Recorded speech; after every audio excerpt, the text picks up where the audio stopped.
앞에서 하나님께서는 성소와 관련된 여러 가지 규정, 명령을 내리셨습니다. 하나님의 명령에 따라서 성소와 관련된 모든 것을 만들게 하신 후에 이제는 성소를 섬길 제사장들에 대한 규례를 말씀해 주고 계십니다. 특별히 아론과 그의 아들들에게는 하나님 앞에서 대제사장으로 섬기는 직분을 맡겨 주셨습니다. 1절을 다시 보시죠. 너는 이스라엘 자손 중 내 형 아론과 그의 아들들 곧 아론과 아론의 아들들 나답과 아비후와 엘르아살과 이다말을 그와 함께 내게로 나아오게 하여 나를 섬기는 제사장 직분을 행하게 하되 말씀하고 있습니다. 모세의 형이었던 아론과 그의 아들들이었던 나답과 아비후 또 엘르아살과 이다말은 하나님 앞에서 거룩한 대제사장의 직무를 맡았습니다. 그들이 하나님을 섬기기 위해서 거룩한 옷을 만들어서 입게 하셨죠. 2절 이렇게 말씀합니다. 내 형 아론을 위하여 거룩한 옷을 지어 영화롭고 아름답게 할지니 말씀하고 있습니다. 하나님께서는 그의 형 아론을 위해서 대제사장이 입을 거룩한 의복을 제조하게 하셨습니다. 대제사장이 그 옷을 입음으로써 영화롭고 아름답게 될 것이다. 이렇게 말씀하고 있습니다. 대제사장이라고 하는 그 사람 자체가 거룩하거나 특별한 것이 아니죠. 하나님께서 그에게 대제사장이라고 하는 직분을 맡겨주셨고 거룩한 옷을 입혀주셨기 때문에 영광스럽고 존귀한 존재가 될 것이다. 이렇게 말씀하고 있습니다. 로마서 13장 14절에서도 이렇게 말씀합니다. 오직 주 예수 그리스도로 옷 입고 정욕을 위하여 육신의 일을 도모하지 말라 말씀합니다. 사도 바울은 우리가 예수 그리스도로 옷을 입고 육신의 일을 도모할 것이 아니라 거룩한 삶을 살라 이렇게 권면하고 있습니다. 그리스도인으로 살아가고 있는 사람들, 특히 하나님께서 거룩한 직분과 사명을 주신 일꾼으로 살아가는 사람들이 꼭 기억해야 하는 말씀이죠. 우리 자신이 자격이 있거나 다른 사람들보다 더 의로워서 우리에게 이 일을 맡겨주신 것이 아니라는 것입니다. 우리도 다른 사람들과 다름없는 죄인이고요. 결코 우리 스스로의 노력이나 힘으로는 하나님께서 맡겨주신 이 거룩한 직분을 감당할 수 없는 사람들입니다. 하나님께서 대제사장의 의복을 입혀주셔서 거룩하고 영광스럽게 하신 것처럼 죽을 죄인인 우리가 예수 그리스도로 옷 입고 거룩하게 된 것처럼 우리도 하나님과 예수 그리스도의 거룩함을 덧입는 사람들이 되어야 한다는 것이죠. 자, 그런데 제사장의 옷을 만드는 일은 아무나 할 수 있는 것이 아니었습니다. 하나님께서는 지혜로운 사람에게 그 일을 맡기라 이렇게 말씀하셨습니다. 3절을 보십시오. 너는 무릇 마음에 지혜 있는 모든 자 곧 내가 지혜로운 영으로 채운 자들에게 말하여 아론의 옷을 지어 그를 거룩하게 하여 내게 제사장 직분을 행하게 하라 말씀하고 있습니다. 이 말씀은 어떤 사람이 지혜로운 사람인가 하는 것을 잘 보여주고 있습니다. 흔히 사람들은 자신이 열심히 공부하고 지식을 쌓으면 지혜로운 사람이 될 것이라고 생각합니다. 그러나 지혜는 그렇게 주어지는 것이 아니라는 것이죠.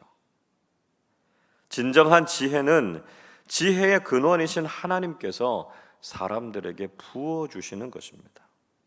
그래서 지혜 있는 사람은 하나님께서 지혜로운 영을 채운 사람들이다 이렇게 분명히 말씀하고 있습니다. 하나님께서 지혜의 영을 주셔서 지혜롭게 맡겨주신 사명을 잘 감당하는 사람들이 되어야 한다는 것이죠.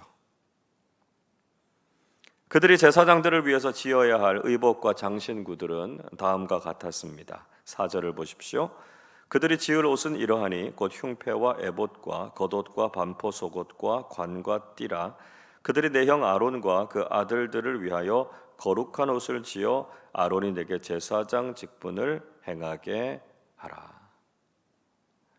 제사장의 의복에는요, 흉패, 에봇, 겉옷, 반포 속옷, 관, 띠 같은 것들이 있었습니다. 아주 자세하고도 구체적으로 이런 의복과 물품들을 제조하게 해서 외형적으로도 또 내면적으로도 거룩함을 유지할 수 있도록 했습니다.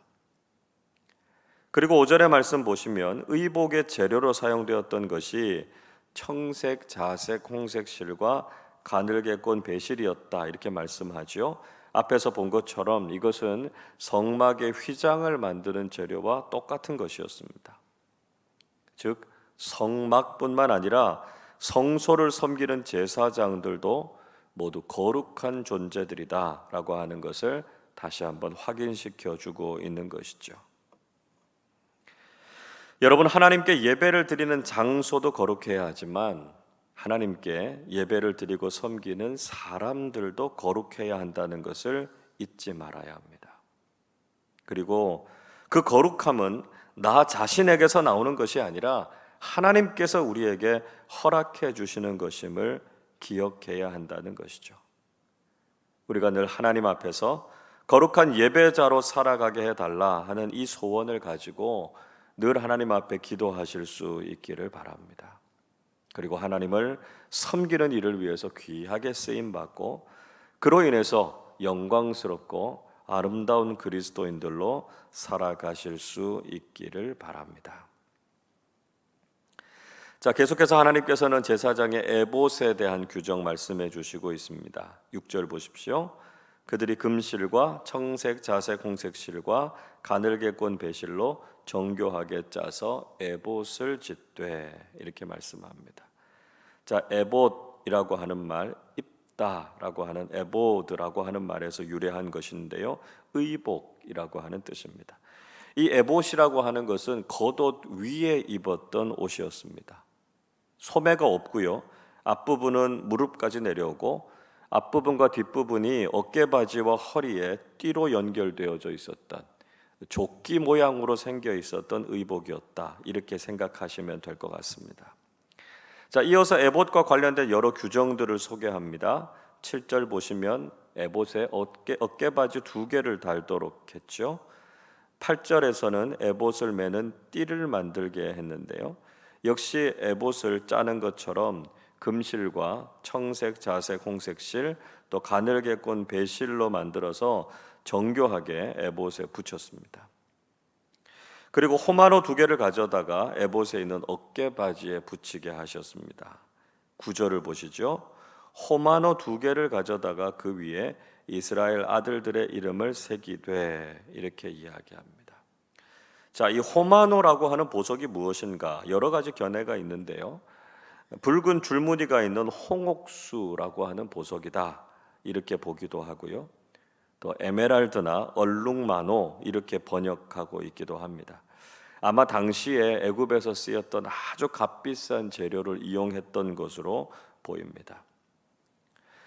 그 호마노에는 이스라엘 12지파의 이름들, 12아들들의 이름들이 새겨져 있었죠. 그리고 10절 보시면 나이 순서대로 각각의 보석에 6명씩의 이름이 쓰여져 있었습니다. 이스라엘의 아들들의 이름은 보석을 새기는 자가 도장을 새기는 것 같이 보석에 새겼고요, 금태를 물렸다 이렇게 이야기하고 있습니다. 그러니까 호마노 안에 이름을 새겨 넣었고요, 금을 아주 얇게 펴서 테두리와 밑판을 만들고 거기에 호마노 보석을 끼웠다 이런 뜻입니다. 당시에는 애굽에서 이런 금 세공술 또 보석 가공술 같은 것들이 굉장히 발달했었다고 하는데요, 이스라엘 백성들이 애굽에서 그 기술을 익혔던 것 같습니다.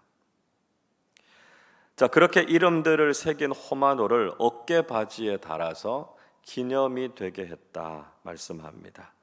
12절 말씀 우리 한 번 더 같이 읽어보겠습니다. 그 2 보석을 에봇의 2 어깨 바지에 붙여 이스라엘 아들들의 기념 보석을 삼되 아론이 여호와 앞에서 그들의 이름을 그 2 어깨에 메워서 기념이 되게 할지며. 기념이라고 하는 히브리어 단어 지카론이라고 하는 말은 기억하다 생각하다라고 하는 히브리어 자카르라고 하는 말에서 파생된 말입니다. 제사장들이 호마노에 12지파 12아들들의 이름을 새기고 그것을 달고 있는 에봇을 입고 하나님을 섬겼는데요. 그것처럼 모든 이스라엘 백성들이 간접적으로 하나님 앞에 서서 하나님 앞에 예배한다라고 하는 것을 보여주고 있습니다. 즉 그들 이스라엘 백성들도 하나님 앞에서 살아가는 존재들이다라고 하는 것이고요. 하나님을 섬기면서 살아야 하는 사람들이다라고 하는 것을 기억하고 생각하라 하는 것이었습니다. 우리도 오늘 하나님께 예배하고 하나님 앞에서 살아가고 있고요. 하나님을 섬기는 사명이 있다는 것을 잊지 말아야 합니다. 오늘도 하나님 앞에서 거룩하고 영광스러운 믿음의 삶, 하나님 앞에 예배하고 하나님을 온전히 섬기는 삶을 살아가는 우리 모두가 되시기를 주님의 이름으로 축원합니다. 기도하겠습니다. 거룩하시고 영광이 충만하신 하나님 아버지, 죄와 허물로 전혀 의로움이 없는 저희들을 구원해 주시고 존귀하고 아름다운 믿음의 사람들로 살아가게 하시니 감사를 드립니다. 아론과 제사장들에게 거룩한 옷을 입히시고 하나님을 섬기게 하신 것처럼 저희들도 예수 그리스도의 거룩함으로 옷 입고 이 세상 속에서 하나님의 영광을 위해서 섬기며 헌신하는 사람들이 되게 하여 주시옵소서. 저희들의 삶이 늘 하나님 앞에 있음을 기억하게 하시고 온전히 하나님을 기쁘시게 하는 사람들 되게 하여 주옵소서. 오늘도 저희들의 삶이 세속적인 목적과 세상의 영광을 위한 것이 아니라 하나님의 거룩하신 뜻과 말씀을 이루고 순종하는 삶 되게 하여 주시옵소서. 감사드리며 우리 주님 예수 그리스도의 이름으로 기도하옵나이다. 아멘.